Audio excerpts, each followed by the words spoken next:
All right, welcome to Marketing Spotlight, where we talk all things marketing. I love to get together with other marketers and geek out about marketing. And at some point, we were like, why are we just doing this by ourselves when we can do this in a way that everyone can benefit from our conversations? So here we are. I am your host, Alison Verhalen of AV Writing Services. And today with me is Zack Lemire, a brand strategist with Pivot Creative. Zack is a serial entrepreneur and brand strategist with a passion for AI. For over 25 years, he has been helping businesses be clear, focused, consistent, and systematized to communicate better and leverage technology to streamline their businesses to scale. Zack, thank you so much for joining me. Thank you for having me. I always love geeking out about anything, really. Right? This is this is fun for me at least. I hope it's fun for you. Oh yeah. We have a podcast too, and it's always great to have guests. So you never know what's going to Right? happen. You never know what's going to happen. So, how did you get started in brand strategy? What is the straight path or the winding? I find it's usually a winding, twisty path, but maybe for you it was a straight path. How did you end up doing brand strategy? I would say it was relatively straight path. So like I said, I've been doing this for a long time. I would say my first professional gig in any kind of design or marketing was 1997. Um, so the way that this worked was I've always loved art. Right? But I also realized that art doesn't pay the bills most of the time. So I had to figure out where can I still engross myself in art. I also loved technology. So where was technology in the piece of this? And how can I also, survive life? So, I remember this very vividly. I was thinking about what I wanted to do. I was like, well, maybe graphic design. And that's where I started way back when. Uh, and I took a look at Microsoft Paint. It was the first thing I ever touched. And I remember looking at it and then for some reason just being entranced by being able to design things or draw things pixel by pixel. So I remember turning it on and then losing 6 hours of my day, 6 straight hours. And I was like, okay, I think this is it. This is it. This is the thing, right? Like I'm Yeah. super passionate about this. It's technology, it's art, it's creative, it's something I can actually make some money. And at the time, it wasn't as crowded a space.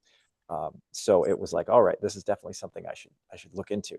So I ended up going to school for it with a minor in business because again, with that serial entrepreneur piece, I've had a very entrepreneurial household, so it was just kind of in my blood to do that. And so I did that for a long time. And then right out of college, I think I started my first legitimate business called Viva La Pixel. And that was my marketing agency that I had for about 10 years. And I taught myself how to code also so that I could kind of continue to build experiences and build things like that uh, and understand why they work. That was key for me. Like I didn't want the machine to do the work. Uh, and over time, I had many businesses, and most of them were graphic design or marketing related. And so my job was to help other businesses build their business as I was building my own. And so essentially, I had basically been doing this for hundreds of businesses at this point, uh, with the benefit of not having to own them all. uh, and so there was that. And so and people just started continuing to come to me and just seeing the work that I was doing and asking me these questions. And I'm like, I think there was no shortage of people doing the work, right? There's no shortage of the designer or the developer or any of those people, but there was a shortage of somebody understanding what to do, when, why, how, and what order. And Hmm. I just had a pretty decent competency for it, and people were, were attracted to the things they were seeing me do for their business. And I was like, I think I'm going to try this brand strategist thing because it's like the next level. It's the leadership piece. And now I can help lead teams. I can help, since I've sat in all the seats, I understand how they work independently. And then I ended up going back to school like 16 years later and got my master's in IT, which is where the AI piece and the technology, because I was really always really into technology, and just finding another way to merge them together. And then it just kind of made it easier for me to communicate cross teams in their own language and then translate between the two so that we understood exactly what the deliverable was supposed to look like and how to hand it off properly and avoid rework and things of that nature. And And honestly, I really love doing the work. I love seeing the big picture. I love taking a bunch of complicated things and turning them into uh, simple solutions. And uh, I love it. It's ultimately everything I do is based on communication, right? Visual communication, technical communication, writing, strategy, plans, all this stuff. So it just really kind of suited me as I evolved through the career. Awesome. I love that. And there are some similarities. Mine was a little more of a winding path to get to where I am, but there are similarities in that when I was growing up, I always wanted to be a writer and was told writers don't make any money and I should choose a more practical career. So I wanted to go into publishing because that was going to be my avenue. I was like, well, if I can't make a living writing books, maybe I can make a living making books. Graduated in 2009, right after the job market crashed. So that wasn't going to happen either. But yeah, I went to college for English and psychology, again, thinking I was going to go into publishing, but it ended up being the perfect degree for content marketing, which also was not a super crowded career, fortunately, when I kind of stumbled my way into it afterwards. So yeah, I think it's so funny that we both wanted to do artsy, creative things and ended up in marketing. One of us intentionally, one of us more of a stumble into, oh, hey, look, there's this career, but it's super fun. I love it. I wanted to talk to you about something you mentioned in your that was brought up in your bio about consistency, because this is something that I try drilling into people all the time is the importance of consistency in their marketing, in their messaging. I usually talk about it in terms of scheduling, but there's also, it's just as important, if not more so, to have a consistency of tone, of voice, of the words you use, of the words you don't use. Same with images and colors and all of that. So if you can elaborate on that, please back me up here. Sure, sure. Man, there's so much to talk about when this comes to this. Mm-hmm. Um, I believe that there's four things that make or break every single business, and it's clarity, focus, consistency, and systems in that order. Until you're clear, you can't be focused. Until you're focused, you cannot be consistent. Until you're consistent, you cannot identify what can be systemized and what can be automated and streamlined. I And love you that. either are thriving or Mm-hmm. or you're stumbling because you have these things figured out, right? And so the consistency piece, I think it's funny. I mean, I work with brands and branding at all levels at this point, and it's funny because I feel like branding has a terrible brand because everybody thinks it's a logo, Yeah. right? And truly, your visual identity, your logo itself, your colors, the shapes, the things like that, that's just another system, right? But it's got to be consistent because the other thing is that you have no control over your brand. Your brand, first of all, is not for you. It is for everyone you serve. Your brand is not your logo. It's more about the promises that you make and the promises that you keep. Because you Mm-hmm. could make promises all day and break promises all day, and then your brand becomes your promise breaker Mm-hmm. because it's about the consistency, Mm-hmm. right? So you're building a brand every second of every day, whether you know you're doing it or not. Mm-hmm. So, 100%. and branding is about repetition. It's about programming in a way, right? You have Mm-hmm. to get 7 to 15 touches of your brand message, your brand iconography, your colors, the experience, whatever it is, before it starts to resonate and people start to retain the understanding of what your brand is and they can recognize it. And honestly, your logo is only there to be easy to recognize, remember, and share. That's all it is, Yep. right? And before you even start thinking about those things, you need to really understand the foundation of your business, of your brand. Like, what is it? What is the promise that you're making? What is Mm-hmm. the experience that you're providing? What is the Mm-hmm. problem you're solving? And none Mm-hmm. of this has anything to do with you. A lot of people will come to us and say, I like color, the color blue, make me a business, right? And it's like me, my. And it's not Yeah. about you. And here's the biggest misnomer, right? It's not your brand. It'll never be your brand. You have no control of your brand. Your brand works like a nickname. This is where this consistency thing works. Okay. Your brand works like a nickname.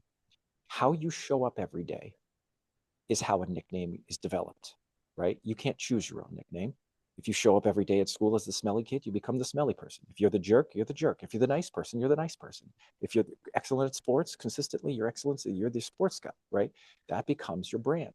So consistency is so key in this, in how you show up. All you have is the only control you have over your brand is the influence over the user or the participant's perception. And that's based on how you show up every day. Now, if you've got core values that you believe in that are part of your brand, if you've got a certain color scheme, if you've got certain shapes, if you've got certain people that you associate with, whatever's making up your brand, if you're not consistent with it, all you're doing is creating noise. Mm-hmm. You want to be the music. You want to be the signal, not the noise. Mm-hmm. And the noise is going to get ignored because we're only hardwired to do two things: survive and thrive. Mm-hmm. And if you're not helping me survive or thrive, I am subconsciously, at the subconscious root level, ignoring everything you're saying. It doesn't Mm-hmm. matter how interesting you're trying to say it. It doesn't matter how much I like you. It doesn't matter, because you're eating up too many mental calories, and my body and my brain is hardwired to avoid it, Mm-hmm. because you're getting in the way of me surviving or thriving. So Mm-hmm. so this consistency thing is first, again, you have to be clear of what it is that you represent, what it is that makes you tick. You have to be focused on doing the things that show that. And then you have to be consistent with all those things so you can build the brand. Because again, it's like I said, I think the best way to explain it is that it works like a nickname. You cannot choose your own nickname, but nicknames are chosen for you based on how you show up consistently. And Mm-hmm. if you want to not be the smelly kid, then you have to rebrand. You have to show up consistently more than you did the other way Yeah. Yeah. to to creating new influence in the perception, because perception is reality and brands are all about Mm-hmm. perception. And so think about this, right?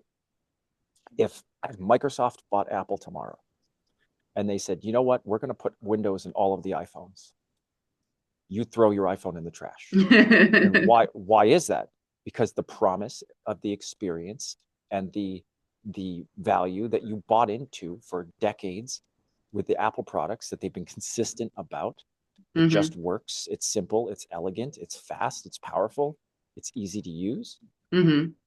would be thrown out the window. Yeah. And nobody buys or sells anything but brands. And I can, here's a perfect example: Toys R Us. Okay. Toys R Us decided to ignore online, basically. I mean, they had a Mm-hmm. website, but they did not compete at the level that they should.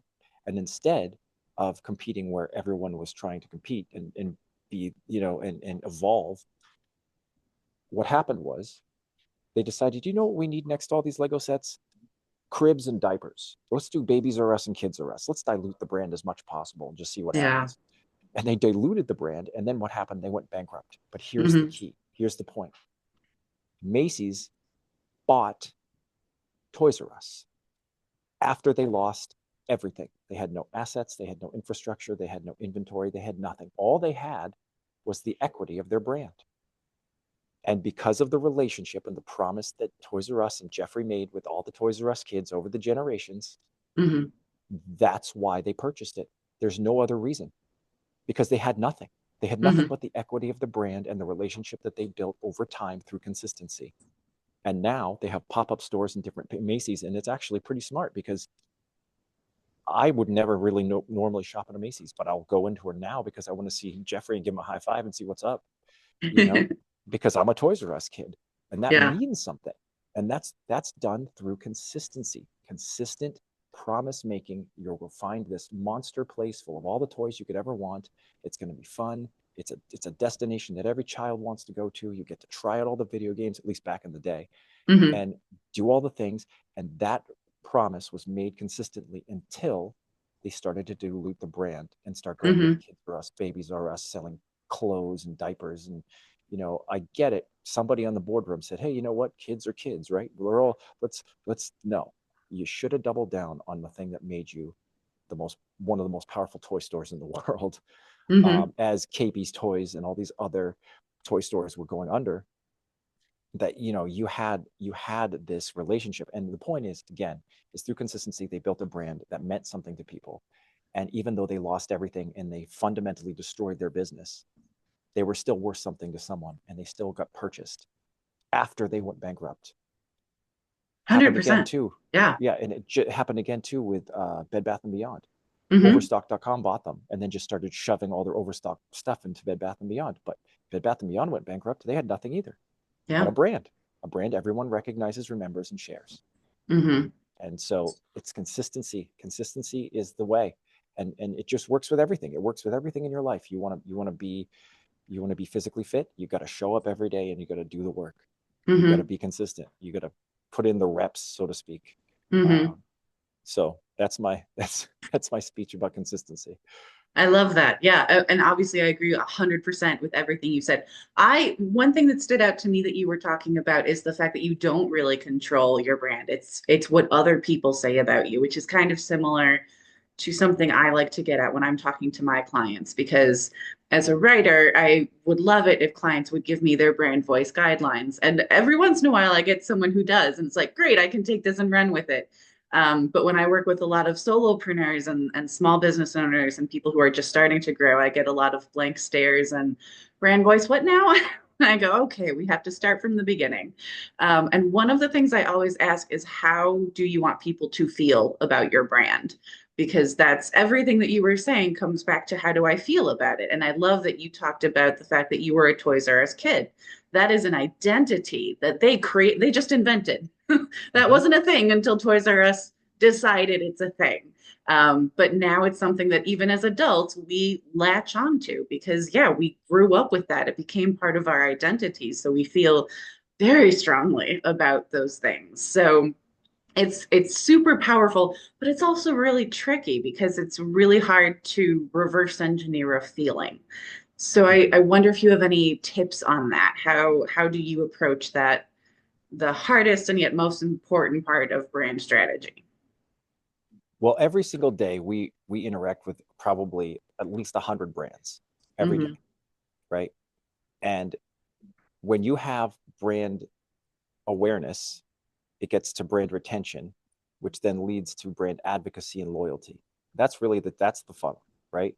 At the Yeah. end of brand advocacy and loyalty, you'll recommend this to people, but then you start associating the product or the service with an emotion. I Mm-hmm. love this Mac. I hate this PC. I love this iPhone. I hate this mouse. This is when you start thinking about things like this. I love this car. I love these headphones, whatever it is, right? And so, what I always tell people is every single day you're experiencing this thing that we're trying to do for you. Think of a brand that you really relate to. Think about whatever is it, coffee that you do every morning that you must have, and it's always the one that you choose. Is it your computer? Is it a piece of software? Whatever it is, you choose this because the experience is consistent enough for you to form an emotional relationship with it, right? Mm-hmm. Every day I can go on my Zoom call, it's more convenient and it gives me these features and I don't have to drive there and blah, blah, blah, blah, blah, whatever it Mm-hmm. is, right? I choose organic over regular apples, because organic has a brand associated with it and it's supposed to be more healthy for whatever it is, right? And so if you can sit back and think about it into the experience that you have, again, just thinking about what would happen if Microsoft bought Apple tomorrow and then shoehorned Windows into all of your iPhones. Think about what you would do to the phone that you previously wouldn't put down, right? People binge watch things on their phone and they doom Mm-hmm. scroll all day on their phone.